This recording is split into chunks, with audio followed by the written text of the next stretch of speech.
어머, 이게 뭐야? 여자가 별을 달고 있네? 별 따기 참 쉽다. 그치? 김혜란이 최덕수의 귀에 대고 조용히 속삭였습니다. 최덕수 씨, 당신이 먼저 해군 장교에게 폭행을 가했습니다. 이것은 정당방위죠. 그리고 당신의 부하가 촬영한 영상이 오히려 그 증거가 될 것입니다. 그녀의 목소리는 차분했지만 그 속에는 확고한 권위가 담겨 있었죠. 도대체 무슨 일이 벌어지고 있는 걸까요? 사연을 시작하기 전에 1초 만에 누를 수 있는 구독과 좋아요는 저에게 큰 힘이 됩니다. 새벽 5시 목포 앞바다의 수평선이 붉게 물들어가고 있었습니다. 하지만 이 평화로운 광경과는 달리 바다 위에는 긴장감이 감돌고 있었죠. 해군 제3함대 상륙작전 훈련 중이던 김혜란 준장이 상륙함 갑판에서 쌍안경을 들고 주변을 살피고 있었습니다. 48배 나이에도 그녀의 자세는 흔들림이 없었습니다. 목포 출신 어부의 딸로 태어나 가난을 딛고 해군사관학교를 수석 졸업한 후 26년간 바다와 함께해온 세월이 그녀를 단련시켰죠. 수영 국가대표 출신답게 바다를 보는 눈이 남달랐고 파도의 움직임만 봐도 위험을 감지할 수 있었습니다. 준장님, 이상한 선박이 훈련 구역으로 접근하고 있습니다. 박민지 대위가 조심스럽게 보고했습니다. 29의 젊은 장교였지만 목포대 해양학과 출신답게 이 바다의 특성을 잘 알고 있었죠. 부관으로서의 역할도 충실히 해내고 있었습니다. 김혜란이 쌍안경으로 해당 선박을 확인했습니다. 겉보기에는 어선 같았지만 뭔가 이상했죠. 어구가 제대로 갖춰져 있지 않았고 승선 인원도 일반 어선치고는 너무 많았습니다. 더욱 수상한 것은 그들이 훈련 중인 해군 함정들을 의도적으로 피하지 않고 오히려 직진하고 있다는 점이었습니다. 그때 무전기에서 절박한 목소리가 들려왔습니다. 이쪽은 목포항 어민회 소속 청룡호입니다. 도와주세요. 조폭들이 우리를 쫓아오고 있어요.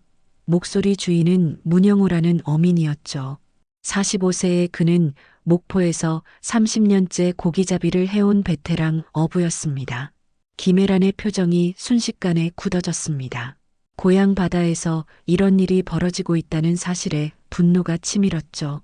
하지만 감정을 억누르고 상황을 냉정하게 판단했습니다. 어릴 적 아버지도 비슷한 위협을 받았던 기억이 있었거든요.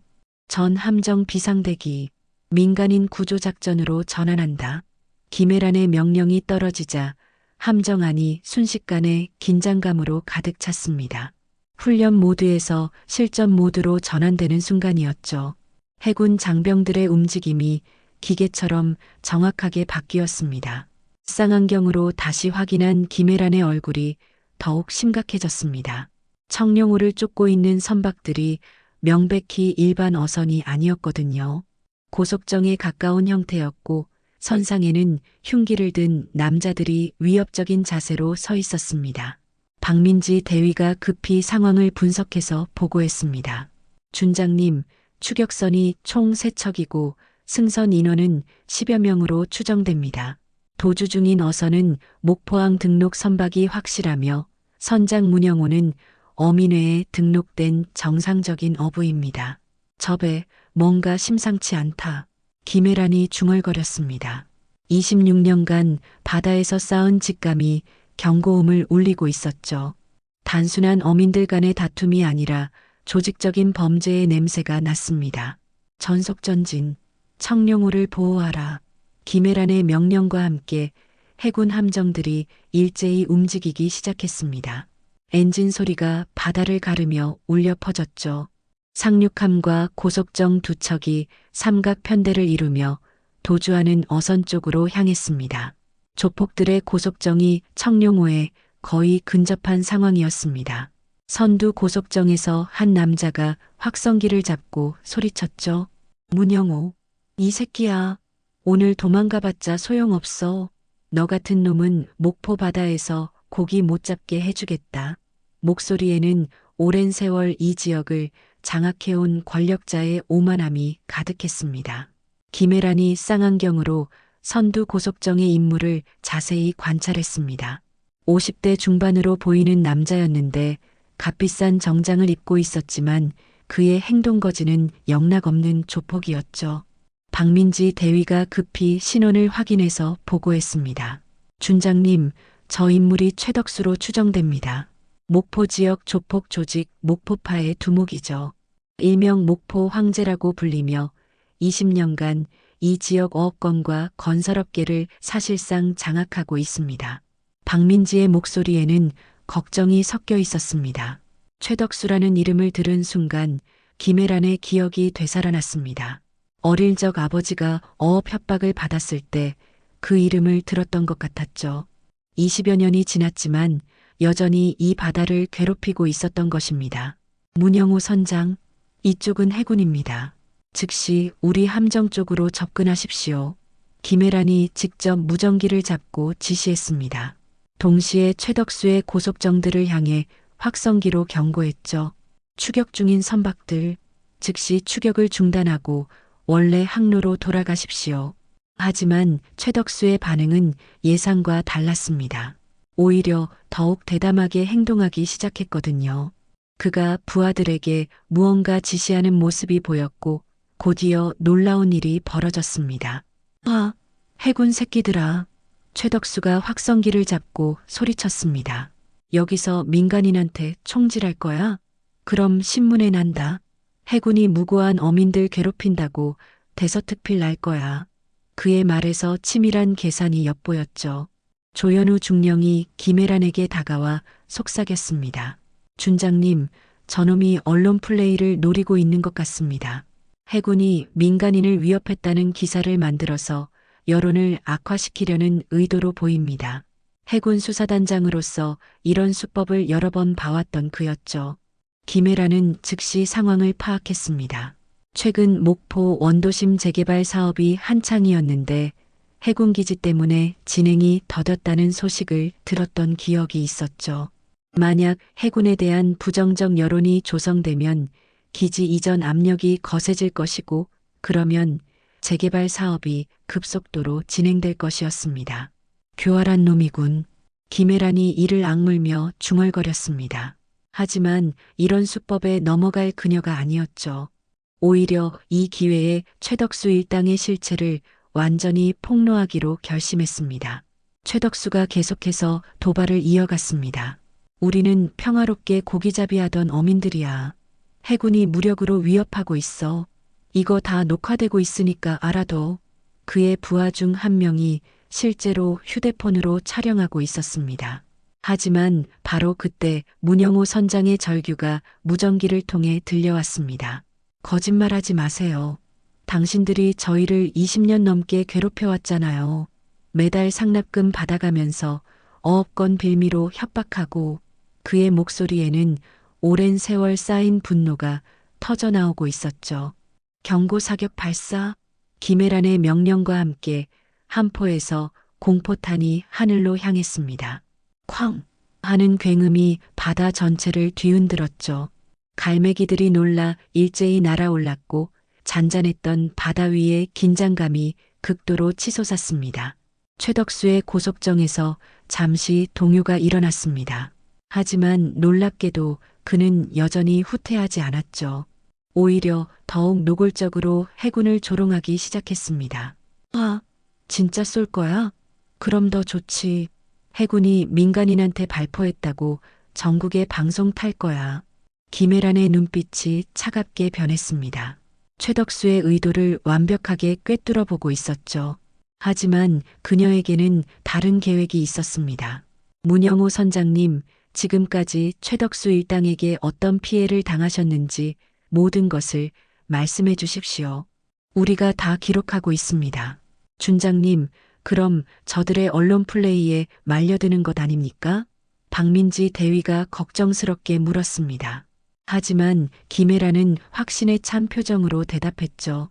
아니다. 오히려 진실을 밝힐 기회야. 저들이 촬영하고 있다면 더욱 좋군. 문영호 선장의 증언이 시작되었습니다. 최덕수 이놈이 우리 어민들한테 매달 500만 원씩 상납금을 받아갔어요. 어업권을 빌미로 협박하고 거부하면 그물을 찢어버리거나 배를 부수기도 했습니다. 그의 목소리에는 20년간 쌓인 분노가 고스란히 담겨 있었죠. 최덕수가 당황해서 소리쳤습니다. 아, 문영호, 너 지금 뭔 소리 하는 거야? 하지만 문영호는 멈추지 않았습니다. 그뿐만 아니라 목포 신시가지 재개발 지역 주민들을 강제로 내쫓기 위해 깡패들을 보내서 폭행했어요. 젊은 여자들은 자기가 운영하는 다방으로 데려가서 잠깐 최덕수가 다급하게 문영호의 말을 가로막으려 했습니다. 하지만 이미 늦었죠. 해군 함정의 모든 장비가 이 대화를 녹음하고 있었고 최덕수 자신의 부하가 촬영하고 있던 영상에도 고스란히 담기고 있었습니다. 김혜란이 확성기를 잡고 또렷하게 말했습니다. 최덕수 씨, 지금 증인이 당신의 범죄 사실을 증언하고 있습니다. 이 모든 내용이 기록되고 있으니 명예훼손으로 고소하시려면 하시기 바랍니다. 하지만 사실이라면 그건 고소가 아니라 자백이 되겠죠. 조현우 중령이 무전기로 해군기지에 연락을 취했습니다. 헌병대 즉시 출동 요청합니다. 조직적 범죄 혐의자들의 현행범 체포 상황입니다. 그의 목소리는 차분했지만 확신에 차 있었죠. 최덕수의 얼굴이 점점 굳어졌습니다. 상황이 자신이 계획했던 것과 완전히 다른 방향으로 흘러가고 있었거든요. 언론 플레이로 해군을 공경에 빠뜨리려던 계획이 오히려 자신의 범죄를 폭로하는 결과를 낳고 있었습니다. 이병철이 최덕수에게 다가가 속삭였습니다. 형님, 이거 좀 이상한데요? 일단 빠지는 게 좋지 않을까요? 하지만 최덕수는 이미 화가 머리끝까지 올라 있었죠. 자신의 치밀한 계획이 무너지는 것을 받아들일 수 없었습니다. 아, 문영호, 너 오늘 죽었어. 최덕수가 완전히 이성을 잃고 소리쳤습니다. 그리고는 자신의 고속정에서 해군 함정으로 뛰어넘으려는 무모한 시도를 했죠. 물론 거리상 불가능했지만 그의 광기 어린 행동은 모든 것을 촬영하고 있던 카메라에 고스란히 담겼습니다. 김혜란이 조용히 중얼거렸습니다. 스스로 무덤을 파는군. 최덕수의 모든 행동이 오히려 그의 범죄를 입증하는 증거가 되고 있었죠. 언론 플레이는커녕 자신의 진짜 모습을 세상에 드러내고 있었습니다. 최덕수가 갑자기 자신의 고속정에서 로프를 던져 해군 함정에 강제로 접근하려 했습니다. 명백한 불법 승선 시도였죠. 동시에 그는 부하들에게 소리쳤습니다. 야들아, 저 여자 해군 끌어내려. 오늘 제대로 본때를 보여줘야겠어. 이병철과 다른 조직원들이 각자 무기를 들고 해군 함정으로 달려들려 했습니다. 몽둥이, 칼, 쇠파이프 등을 휘두르며 위협적인 자세를 취했죠. 하지만 그들이 모르는 것이 있었습니다. 김혜란이 단순한 해군 장교가 아니라는 사실이었거든요. 강제 승선 시도, 전 승조원 비상, 조현우 중령이 외쳤습니다. 해군 장병들이 즉시 대응 자세를 취했죠. 하지만 김혜란은 다른 지시를 내렸습니다. 모두 물러서 내가 직접 처리하겠다. 그녀의 목소리에는 확고한 결의가 담겨 있었습니다. 최덕수가 마침내 해군 함정 갑판에 발을 디뎠습니다. 그의 뒤로 이병철과 2명의 조직원이 더 따라올랐죠. 아, 여자 해군. 최덕수가 김혜란을 향해 다가가며 소리쳤습니다. 네가 뭔데 우리한테 명령질이야? 목포에서 우리가 누군지 모르나? 김혜란은 움직이지 않았습니다. 마치 바위처럼 서 있으면서 최덕수를 차분하게 바라보고 있었죠. 그녀의 눈빛에는 26년간 쌓아온 군인으로서의 단단함이 서려 있었습니다. 수영 국가대표 출신다운 균형 감각과 해군 특수전 훈련으로 다져진 몸놀림이 준비되어 있었죠. 이게 뭐야? 말도 안 해? 최덕수가 김혜란의 어깨를 거칠게 잡으며 밀쳤습니다. 하지만 김혜란은 한 발짝도 물러서지 않았죠. 오히려 그의 손목을 정확히 잡아채며 조용히 말했습니다. 최덕수 씨, 당신은 지금 대한민국 해군 장교에게 폭행을 가하고 있습니다. 뭐, 폭행? 최덕수가 비웃으며 더욱 거칠게 김혜란을 밀어붙였습니다. 여자가 별 달고 있다고 몸폭행이야? 그 순간 그의 또 다른 손이 김혜란의 목을 움켜쥐려 했죠. 하지만 바로 그 순간 모든 것이 달라졌습니다. 김혜란의 움직임은 번개 같았습니다. 최덕수의 손목을 잡은 상태에서 관절을 정확히 비틀며 아래로 꺾었죠. 동시에 왼발로 그의 발목을 걸어 중심을 무너뜨렸습니다. 과거 유도 국가대표 상비군 시절 체득한 기술이 몸의 반사작용으로 튀어나온 것이었습니다. 으악! 최덕수의 비명이 가판을 가득 채웠습니다. 그는 순식간에 바닥에 엎어졌고 김혜란의 무릎이 그의 등을 짓누르고 있었죠. 손목에서 느껴지는 날카로운 통증이 그의 정신을 번쩍 들게 했습니다. 이병철이 몽둥이를 들고 김혜란을 향해 달려들었습니다. 하지만 서태욱 상사가 그보다 빨랐죠. 특수전 요원 출신답게 순식간에 이병철을 제압했습니다. 다른 조직원들도 해군 장병들에게 일순간에 무력화되었죠. 아, 이 새끼들아. 최덕수가 바닥에 엎드린 채로 소리쳤습니다. 너희들 지금 민간인한테 폭력 쓰는 거 다 찍히고 있어. 신문에 날 거야. 하지만 그의 목소리에는 이전과 달리 두려움이 섞여 있었습니다. 김혜란이 최덕수의 귀에 대고 조용히 속삭였습니다. 최덕수 씨, 당신이 먼저 해군 장교에게 폭행을 가했습니다. 이것은 정당방위죠. 그리고 당신의 부하가 촬영한 영상이 오히려 그 증거가 될 것입니다. 그녀의 목소리는 차분했지만 그 속에는 확고한 권위가 담겨 있었죠. 준장님, 박민지 대위가 급히 보고했습니다. 헌병대 고속정이 접근하고 있습니다. 수평선 너머로 해군 헌병대의 함정들이 다가오는 모습이 보였죠. 이제 진짜 수사가 시작될 때였습니다. 해군 헌병대 특별수사팀이 현장에 도착했습니다. 세 척의 고속정에서 무장한 헌병들이 신속하게 내려 최덕수 일당을 완전히 포위했죠. 이들의 움직임은 훈련된 전문가답게 체계적이고 정확했습니다. 더 이상 도망칠 곳은 없었습니다. 대한민국 해군 헌병대입니다. 최덕수를 비롯한 전원, 무기를 내려놓고 항복하십시오. 헌병대장의 명령이 바다 위에 울려 퍼졌습니다. 확성기를 통한 목소리였지만 그 안에는 절대적인 권위가 담겨 있었죠. 최덕수는 여전히 김혜란의 무릎에 눌린 채 바닥에 엎드려 있었습니다. 그의 얼굴이 완전히 굳어졌죠. 지금까지 경험해보지 못한 상황이었거든요. 경찰이야 돈으로 어떻게든 해결할 수 있었지만 해군 헌병대는 달랐습니다. 형님, 이거 진짜 큰일 난 것 같습니다. 이병철이 떨리는 목소리로 최덕수에게 말했습니다. 수갑에 채워진 채로 말이죠. 지금까지 최덕수를 절대적으로 따랐던 그도 이번만큼은 두려움을 감출 수 없었습니다. 김혜란이 천천히 일어나며 최덕수를 내려다봤습니다. 최덕수 씨, 당신은 지금 대한민국 해군 장교에 대한 폭행, 공무집행 방해, 그리고 해상에서의 집단 폭력 행위로 현행범 체포됩니다. 그녀의 목소리는 차분했지만 확고했죠. 너희들. 최덕수가 마지막 발악을 시도했습니다. 너희들이 뭔데 나를 체포해. 나는 목포에서 20년 넘게 버텨온 사람이야. 시장도 경찰서장도 다 내 친구라고.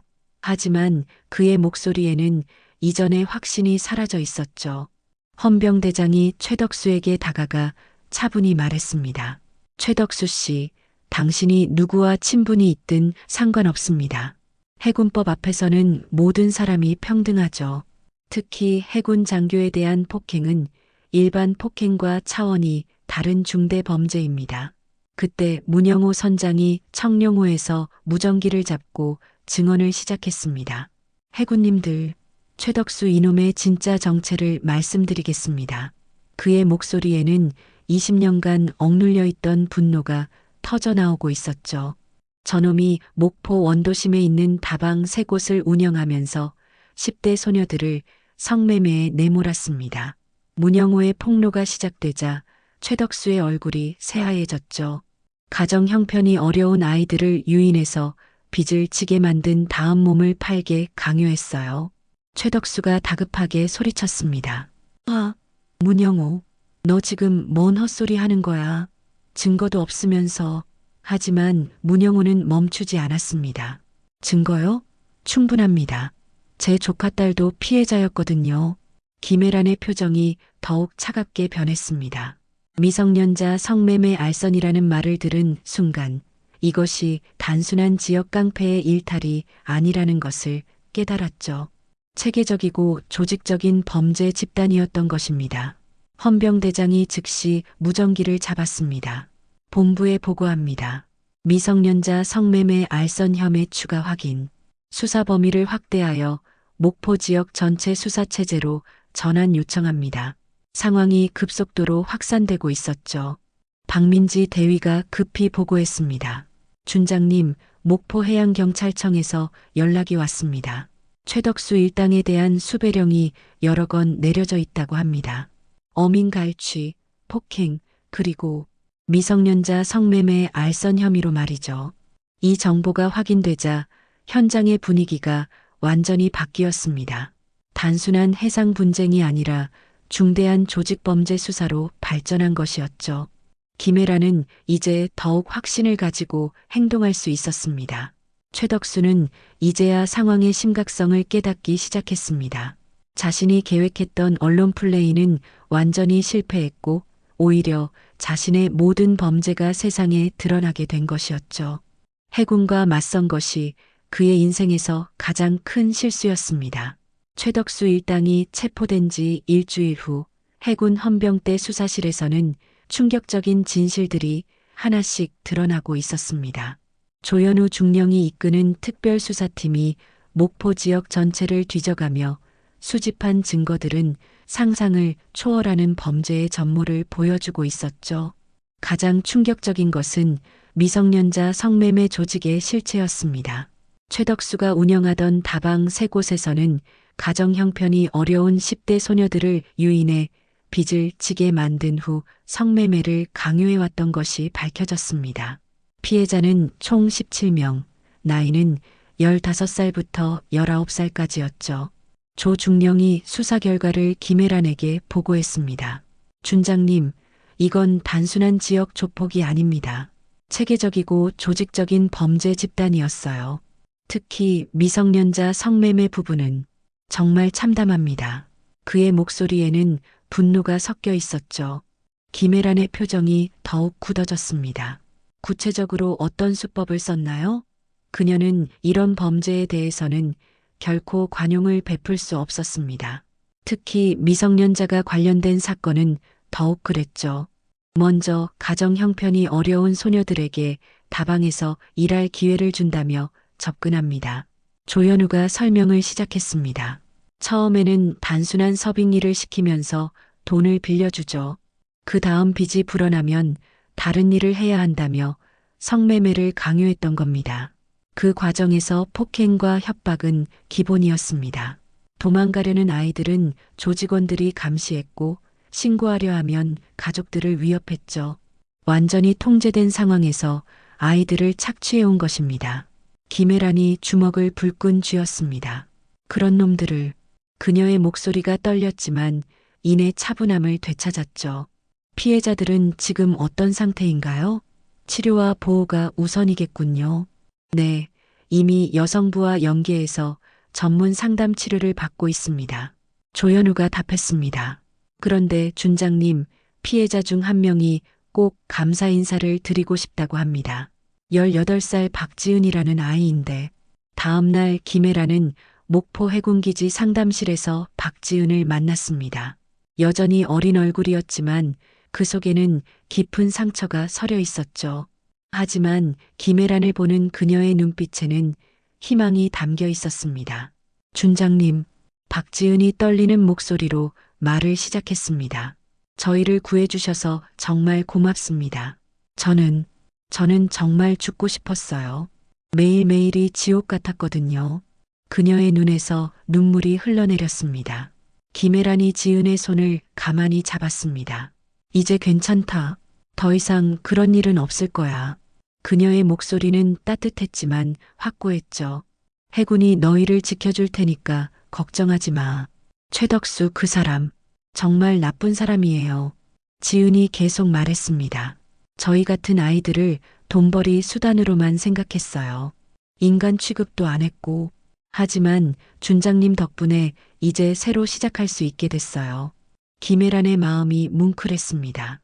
이런 아이들을 구할 수 있어서 다행이었지만 동시에 그동안 얼마나 많은 아이들이 고통받았을지 생각하니 분노가 치솟았죠. 최덕수 같은 인간은 결코 용서받을 수 없었습니다. 한편 최덕수는 구치소 독방에서 완전히 다른 사람이 되어 있었습니다. 일주일 사이에 그의 모든 것이 무너져 내렸거든요. 은행 계좌는 동결되었고 부동산은 압류되었으며 그를 비호해주던 정치인들과 공무원들도 모두 등을 돌렸습니다. 가장 치명적인 것은 언론의 집중 포화였습니다. 미성년자 성매매 사건이 알려지면서 사회적 공분이 극도로 치솟았죠.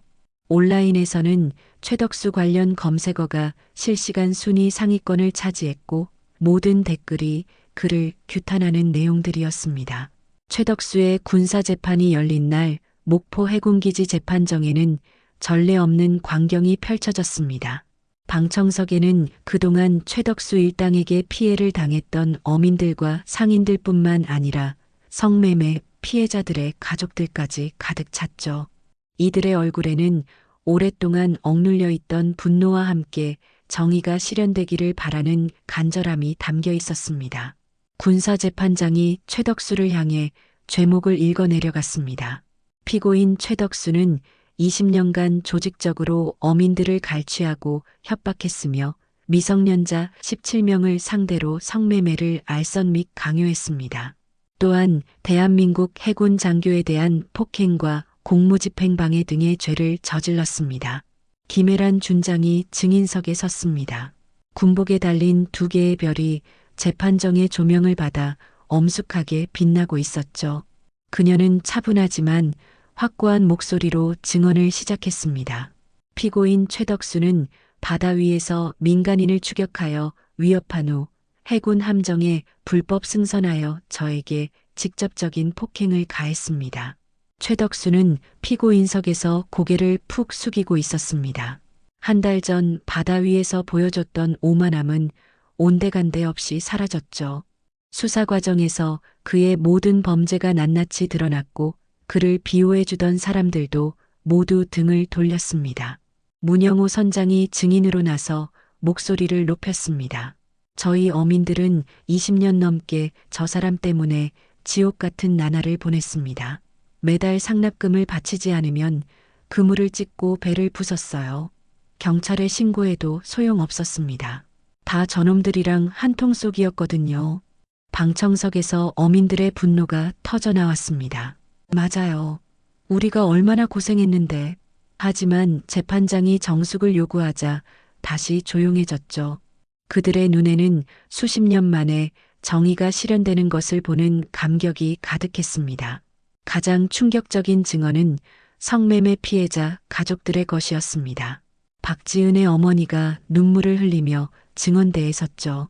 제 딸이 16살 때부터 저 사람들에게 끌려가서 그 어머니는 말을 잇지 못하고 흐느꼈습니다. 우리 아이가 도망가려고 했더니 조직원들이 저희 집까지 찾아와서 협박했어요. 가족을 해치겠다고 했습니다. 그래서 어쩔 수 없이 그녀의 증언에 재판정안이 숙연해졌습니다. 다른 피해자 가족들도 차례로 증언했습니다. 가정 형편이 어려운 것을 악용해서 순진한 아이들을 유인했다는 것, 빚을 지게 만든 후 성매매를 강요했다는 것, 그 과정에서 폭행과 협박이 일상이었다는 것들이 낱낱이 드러났죠. 최덕수의 변호인은 형식적인 변론만을 펼쳤습니다. 증거가 너무 확실했고 피고인도 대부분의 혐의를 인정한 상태였거든요. 다만 선처를 호소하는 정도였죠. 피고인이 자신의 잘못을 깊이 뉘우치고 있다는 뻔한 변론이었습니다. 하지만 검사의 구형은 단호했습니다. 피고인의 범죄는 계획적이고 조직적이며 반인륜적입니다. 특히 미성년자를 대상으로 한 성범죄는 그 어떤 이유로도 용서받을 수 없습니다. 무기징역을 구형합니다. 재판장이 최종 판결을 선고했습니다. 피고인 최덕수에게 징역 25년을 선고합니다. 동시에 피해 배상금으로 20억 원을 지급하라고 명령합니다. 조직원들에게도 각각 10년에서 15년의 실형이 선고되었죠. 판결이 끝나자 방청석에서 환호성이 터져 나왔습니다. 어민들과 피해자 가족들이 서로 끌어안으며 눈물을 흘렸죠. 드디어 정의가 실현된 것입니다. 김혜란 준장의 이름이 재판정 전체에 울려 퍼졌습니다. 판결이 끝나고 법정을 나선 김혜란 주변으로 수많은 사람들이 몰려들었습니다. 어민들, 상인들, 그리고 성매매 피해자 가족들까지 모두가 그녀에게 감사를 표하려 했죠. 준장님 덕분에 저희가 다시 살 수 있게 되었습니다. 문영호 선장의 말에 다른 어민들도 입을 모아 고개를 숙였습니다. 박지은이 어머니와 함께 김혜란에게 다가왔습니다. 18살 소녀의 얼굴에는 이제 희망이 가득했죠. 준장님, 저 이제 검정고시 준비하고 있어요. 대학교도 가고 싶고요. 꿈이 생겼어요. 그녀의 밝은 미소가 김혜란의 마음을 따뜻하게 만들었습니다. 정말 다행이야. 지은아, 앞으로 힘든 일 있으면 언제든 연락해. 김혜란이 지은의 손을 가만히 잡으며 말했습니다. 해군이 항상 너희를 지켜줄 테니까 걱정하지 마. 그녀의 목소리에는 진심 어린 따뜻함이 담겨 있었죠. 이순자 할머니가 지팡이를 짚고 다가왔습니다. 73세의 목포 어시장 상인회장이었죠. 준장님, 저희가 60년 넘게 목포에서 살면서 이런 분을 만난 건 처음입니다. 할머니의 목소리는 떨렸지만 진심이 가득했습니다. 목포 사람들이 준장님을 영원히 기억할 겁니다. 우리 바다를 지켜주신 은인이시죠. 이순자 할머니의 말에 주변 사람들이 모두 고개를 끄덕였습니다. 김혜란에게는 단순한 해군 장교가 아니라 목포를 구원한 영웅이었거든요. 그때 한지수 기자가 다가와 마이크를 들이밀었습니다. 준장님, 목포 MBC입니다. 이번 사건을 통해 느끼신 점이 있다면 말씀해 주세요. 그동안 최덕수 일당의 비리를 추적해왔던 기자로서 이 순간이 감격스러웠죠. 김혜란이 차분하게 대답했습니다. 군인의 역할은 단순히 외부의 적으로부터 나라를 지키는 것만이 아닙니다. 우리 국민들이 평화롭게 살 수 있도록 도와주는 것도 중요한 임무라고 생각해요. 특히 고향에서 벌어진 일이라 더욱 책임감을 느꼈습니다. 그날 저녁 목포항에는 자발적인 축제가 벌어졌습니다. 어민들과 상인들이 모여 김혜란 준장의 공로를 기리는 시간을 가졌죠. 오랜만에 목포 바다에 진정한 평화가 찾아온 것입니다. 항구 곳곳에서 축하 현수막이 걸렸고 사람들의 얼굴에는 수년 만에 보는 진짜 미소가 떠올랐습니다. 문영호 선장이 마이크를 잡고 말했습니다. 여러분, 오늘 우리는 정의가 승리하는 것을 봤습니다. 김혜란 준장님이 아니었다면 우리는 계속 고통받았을 거예요. 그의 목소리에 모든 사람들이 박수로 화답했죠. 김혜란은 목포항 방파제에서 고향 바다를 바라보며 깊은 생각에 잠겼습니다. 어릴 적 아버지와 함께 이 바다에서 고기를 잡던 기억이 떠올랐죠. 그때 마음속으로 다짐했던 것처럼 이 바다를 지키는 사람이 되었습니다. 박민지 대위가 다가와 보고했습니다. 준장님, 국방부에서 연락이 왔습니다. 이번 작전의 공로를 인정해서 특별 표창을 수여한다고 합니다. 하지만 김혜란은 고개를 저었죠. 표창보다 더 값진 것을 이미 받았다고 생각했거든요. 저기 보세요. 김혜란이 항구를 가리키며 말했습니다. 사람들의 웃는 얼굴, 평화로운 바다, 희망을 되찾은 아이들. 이보다 더 큰 보상이 어디 있겠어요? 그녀의 목소리에는 깊은 만족감이 담겨 있었습니다. 수평선 너머로 해가 지고 있었습니다. 목포 바다의 노을은 여전히 아름다웠죠. 하지만 이제 그 아름다움 속에는 진정한 평화가 깃들어 있었습니다. 김혜란 준장이 지켜낸 평화였고 목포 사람들이 되찾은 희망이었습니다. 그날 밤 목포 지역 모든 언론이 이 소식을 대서특필했습니다. 목포 바다의 수호천사, 정의를 실현한 해군 준장, 고향을 구한 영웅 등의 제목으로 김애란의 활약이 전국에 알려졌죠. 최덕수의 언론 플레이는 완전히 실패했고 오히려 해군과 김애란에 대한 국민들의 신뢰만 더욱 높아졌습니다. 몇 달 후 목포항에는 김애란 준장의 공로를 기리는 기념비가 세워졌습니다. 목포 바다를 지킨 사람들에게라는 제목으로 해군뿐만 아니라 용기 있게 증언한 어민들과 피해자들의 이름도 함께 새겨졌죠. 진정한 정의는 혼자서 이루어지는 것이 아니라 여러 사람의 용기가 모여 만들어지는 것이라는 의미였습니다. 여러분의 군 시절 추억을 댓글로 남겨주세요. 시청해주셔서 감사합니다. 오늘도 좋은 하루 보내세요.